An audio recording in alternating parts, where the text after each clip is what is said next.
Welcome to the installation, commissioning, and operation guide for the NXA air circuit breaker. Before starting, please carefully read the manual and wear insulated gloves and protective goggles. Please prepare high-power screwdriver, wrench, slotted screwdriver, scissors, electric screwdriver, insulated gloves, and a 500 megometer. Before starting the installation, check that the order matches the parameters on the circuit breaker nameplate. Then use a 500 megometer to check the insulation resistance of the circuit breaker.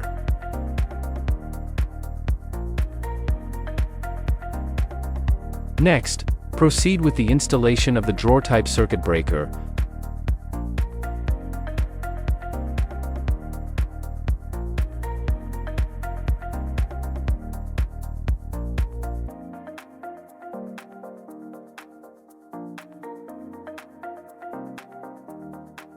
First, securing the NXA 16 model drawer base to the mounting plate of the distribution cabinet with 4 M8 bolts.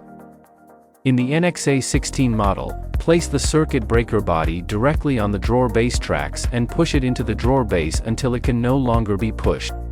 Extract the handle, fully insert the hex head of the handle into the handle hole of the drawer base seat.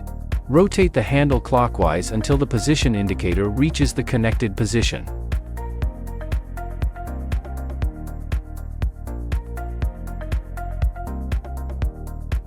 Install a door frame on the cabinet door with openings. Adjust the position of the circuit breaker to align with the openings on the cabinet door, then secure the circuit breaker base. The NXA series air circuit breaker can have top or bottom incoming lines without affecting the breaker's performance, facilitating installation inside the distribution cabinet.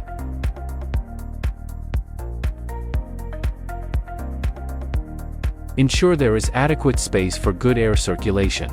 Dynamic stability. The first support rod should be kept within the maximum distance from the circuit breaker connection point. To prevent phase-to-phase short circuit faults, this distance must meet dynamic stability requirements. Proper fixation of the busbar depends on the appropriate torque of the bolts and nuts. It is not permitted to apply too much or too little torque. Lastly, perform necessary secondary circuit wiring and grounding.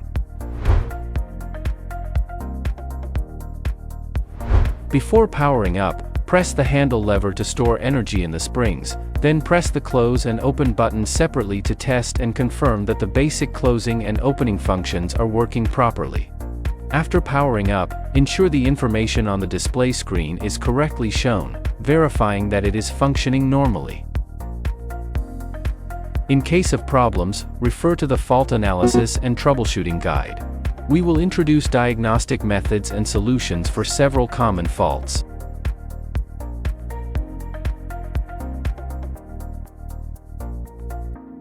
For more information, please visit our official website or get in touch with our local representatives for assistance.